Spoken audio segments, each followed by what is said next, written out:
Bapak-bapak, ibu, saudara-saudara sekalian, mari kita lanjutkan kajian kita menghadapi gangguan setan yang diberikan petunjuk di dalam Quran untuk membekali diri kita supaya paham dalam menghadapi setan. Pada subuh kemarin kita sudah sampai pada penghabaran mengenai kehidupan dunia. Ya. Jadi kehidupan kita di dunia ini meliputi 5 tahap. Pertama,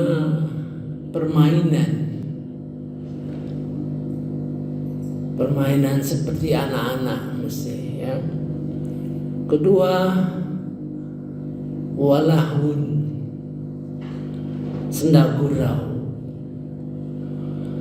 Ketiga, wazinatun, berhias.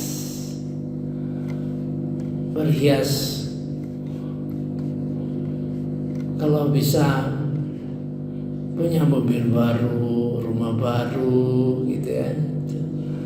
Kelihatannya masih wajar gitu ya. Kalau keempat, ya ini mulai menghadapi persoalan. Wa tafakhurum bainakum, dan saling berbangga-bangga di antara kalian. Nah ini yang walaupun yang masih 3, 2, 1 itu tetap merupakan objek daripada sasaran setan untuk menggoda kita gitu. Nah yang nomor 5 ini ya, watakasur itu punya sikap. Kalau punya harta yang paling banyak, kalau berkuasa yang paling berkuasa. Tetapi tidak soal kalau hanya itu saja. Segala cara dia lakukan gitu. Sampai diberikan satu surah tersendiri, yaitu surah At-Takatsur ya, untuk diingatkan kepada kita. Mari kita baca sebentar satu surah. Jadi gini, di dalam Quran itu ada 2 tahap. Tahap pertama membaca Quran, ya. Membaca Quran paham, sehingga paham itu menambah perbendaharaan hati kita. Jadi Al-Quran itu ditanamkan di dalam hati kita ya. Di dalam surah Al-Ankabut ayat 49 merupakan tameng yang bisa menghindari hati kita dari bisikan-bisikan setan. Sehingga kalau bertambah ayat-ayat yang masuk ke dalam hati kita, maka iman kita sedikit bergerak, bertambah baik. Jadi kalau menurut Al-Quran, iman itu bertambah. Menurut Al-Quran, iman itu bertambah apabila banyak ayat-ayat, semakin banyak ayat-ayat yang tertanam di dalam hati kita. Jadi bertambah iman menurut Al-Quran itu dari sisi input.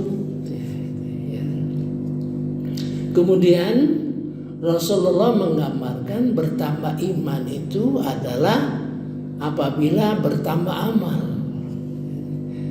Jadi Rasulullah memberikan gambaran itu melalui pendekatan output. Jadi pendekatan input adalah banyak ayat-ayat Quran yang tertanam di hati kita, sehingga pemahaman kita terhadap ayat tersebut menggerakkan amal kita, gitu ya. Menggerakkan amal kita yang berbentuk. Kalau kita disuruh mari meningkatkan amal ibadah kita, kadang-kadang bingung kita bagaimana caranya gitu kan, cara-caranya menurut konsepsi Al-Quran. Satu, ayat-ayat yang tertanam di dalam diri kita itu akan menggerakkan tingkat amal kita melalui fisik, gerakan fisik ya. Artinya kalau kita datang ke masjid ini bersamaan dengan waktu azan, sudah jelas lebih baik orang yang datang sebelum azan, sampai dia juga sempat sholat at-tahiyatul masjid gitu. Itu gerak. Cuma kemudian gerak daripada yang bersifat materi. Ketiga, gerak kolbu kita bergerak, hati kita bergerak berkenaan dengan amal tadi. Kemudian fikir dan zikir. Jadi kita mengolah fikir dan zikir itu dengan bahan Al-Quran. Nah, kalau itu bergerak salah satu itu merupakan peningkatan amal ya, gitu ya. Nah, antara pendekatan input dan output nggak ada pertentangan, hanya kalau Rasulullah memberikan contoh iman itu bertambah dengan bukti amal bertambah, itu sederhana, mengajak kita yang real saja. Tapi Al-Quran konsepnya dari input ya, gitu ya. Ada lagi input yang paling tinggi, surah ya. Di dalam surah At-Taubah bertambahnya surah itu dinyatakan betul, ayat itu dinyatakan betul tambahan iman itu. Jadi bertambahnya kita memahami satu surah, mungkin surah-surah yang pendek ya, yang sedang-sedang saja ya. Kalau surah yang panjang itu sebenarnya merupakan pengawalan, apalagi surah Al-Baqarah, pengawalan dari seluruh isi Al-Quran. Misalnya As-Saffat. Nah, pemahaman kita mengenai surah As-Saffat itu bisa menggerakkan iman. Saya dengar pernyataan Dr. Taufik, yaitu Dr. Taufik itu dokter spesialis yang kerjanya di Amerika, dia orang Afrika. Nah, dia paham surah As-Saff itu ya, surah As-Saff 61, dia paham 12 ayat itu sehingga menggerakkan semangat dia, berhenti jadi dokter spesialis, dia dakwah saja. Nah gitu, menggerakkan ya. Itu contoh. Mari kita pelajari surah At-Takatsur. Ini surah yang mengingatkan kita sangat berbahaya ya. A'udzubillahi minasyaitonirrajim. Bismillahirrahmanirrahim. Alhaakumut takatsur. Telah melalaikan ketaatan, alhaakumut takatsur ya. Kesibukan mencari harta, mencari rezeki ya, yang bisa melalaikan kita sampai hatta zurtumul maqabir, sampai mati baru selesai ya. Memberi peringatan itu bisa melalaikan kita sampai demikian jauhnya perjalanan yang bertentangan dengan apa yang diperintah Allah Subhanahu wa taala itu sampai mati. Itu peringatan kepada kita. Jangan kalla saufa ta'lamun. Jangan lakukan itu, kelak kamu tahu sendiri gitu, ya. Sekali lagi, summa kalla saufa ta'lamun. Jangan, dua kali nih. Kalau kita menghadapi dua ayat yang sama, itu menunjukkan taukid yang, kalau taukid biasanya pakai huruf ya, pakai huruf saja. Ini taukid yang berupa ayat sampai 2 kali. Jangan kamu lakukan itu, nanti kamu tahu. Kalla law ta'lamuna ilmal yakin. Kalau dilakukan itu, kamu akan ketemu keyakinan. Jadi kalau sampai kita berleha-leha, lalai sampai kita meninggal dunia, ya, kelak kamu tahu sendiri dengan yakin. Yakin itu kita temukan setelah melihat. La tarawunnal jahim. Pasti kalian melihat neraka. Itu digambarkan begini. Misalnya kita di hutan, kita dengar ada binatang yang mengaum, misalnya katakanlah macan, ya. Macan. Nah, kita karena tidak tahu itu suara macan, katakanlah kita memang orang kota, ya, suara macan. Terus orang yang mendamping kita itu ngomong, itu macan, Pak. Hah? Macan?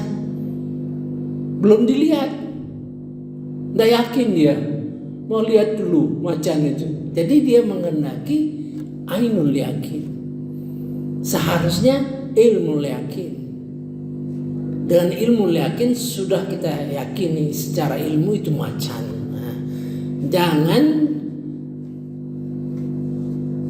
mencoba untuk ainul yakin. Dia bilang mau lihat ini betul-betul macan atau bukan. Dia lihat, begitu dia lihat itu la tarawunnal jahim, ya. La tarawunnal jahim, pasti akan melihat neraka. Kalau sudah begitu, ya. Jadi 3 keyakinan, ilmu yakin. Kalau berkenaan dengan akhirat, cukuplah ilmu yakin, ya. Ilmu yakin berkembang ke arah hakul yakin. Jangan ainul yakin. Kalau sudah ainul yakin, kita menghadapi bahaya. Macan jahanam itu seperti harimau, matanya mencari sasaran gitu, ya. Jahanam itu, ya. Summa la tarawunnaha ainal yakin. Kemudian pasti kamu lihat neraka dengan penglihatan mata yang yakin, tapi kamu sudah masuk neraka. Pada posisi yang begitu ainul yakin, kamu sudah berada di neraka, ya. Summa la tarawunna summa la tus'alunna yauma idzin 'anil na'im.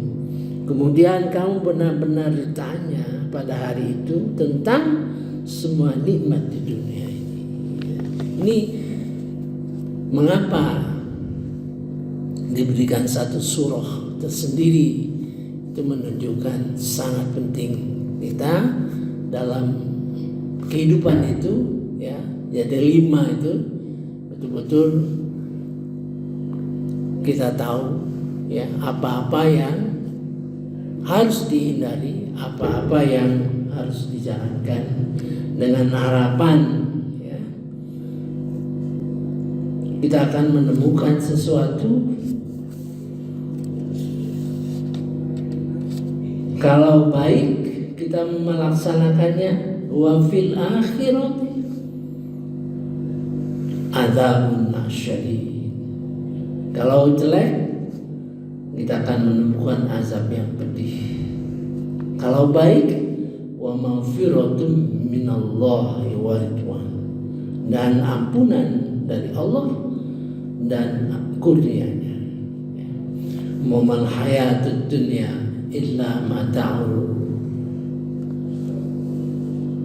Hidup di dunia itu palsu, menipu. Nah, diteruskan oleh istighfar, ya, kemarin 2 istighfar. Nah, setelah saya perhatikan, ya, Kalau kita lanjutkan panjang sekali ini ya, panjang sekali. Kalau kita lanjutkan dengan kelemahan-kelemahan kita sebagai manusia yang ditunjukkan oleh Al-Quran, banyak sekali rupanya ya.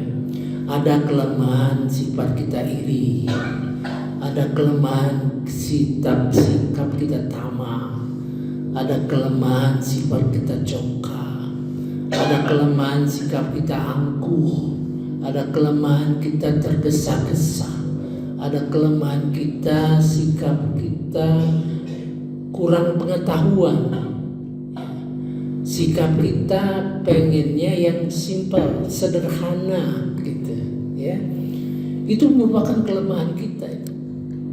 Nah, persoalannya cukup berat ya. Saya kira saya harus mendalami terlebih dahulu. Jangan sampai sesuatu yang berat karena kita tidak dalami ya, kita sampaikan seadanya. Bayangin sifat kita yang punya pengetahuan yang sama sekali rendah. Jadi kita punya keinginan pengetahuan kita itu yang cukup, yang sederhana. Nah, kita berpikir, coba bayangkan Al-Quran ini ayatnya 6.236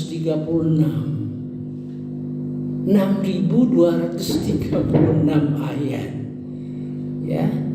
Kita bersikap ngapain 6.236 dibaca, dipahami, kan sederhana saja. Agama kita itu sederhana. Lah, kalau itu sederhana, mengapa tidak 10 ayat saja? The Ten Commandment. Kalau itu sederhana, mengapa tidak 100 ayat saja? Kalau itu sederhana, mengapa dia tidak 200 ayat saja?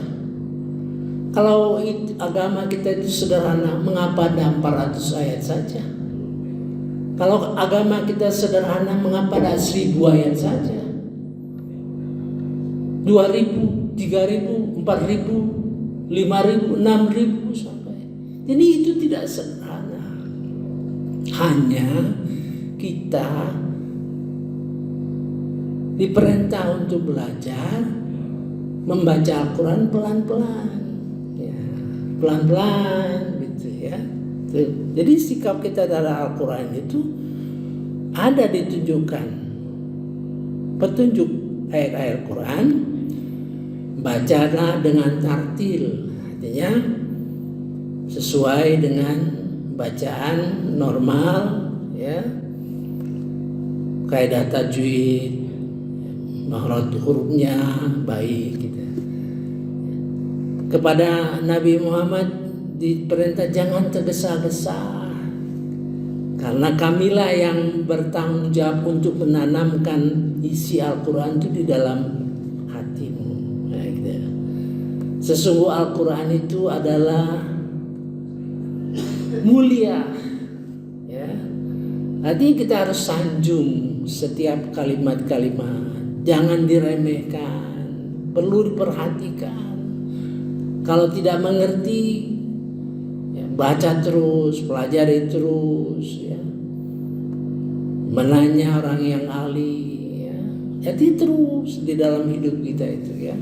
Saya kira sampai di sini saja tahap ini. Nanti kita pikirkan untuk tahap lebih lanjut mengenai sifat-sifat manusia. Sifat-sifat manusia yang paling berbahaya itu adalah kurangnya pengetahuan. Itu yang sangat berbahaya, ya. Subhanakallahumma wa bihamdika asyhadu an la ilaha illa anta astaghfiruka wa atubu ilaik. Wallahu a'lam. Wassalamualaikum warahmatullahi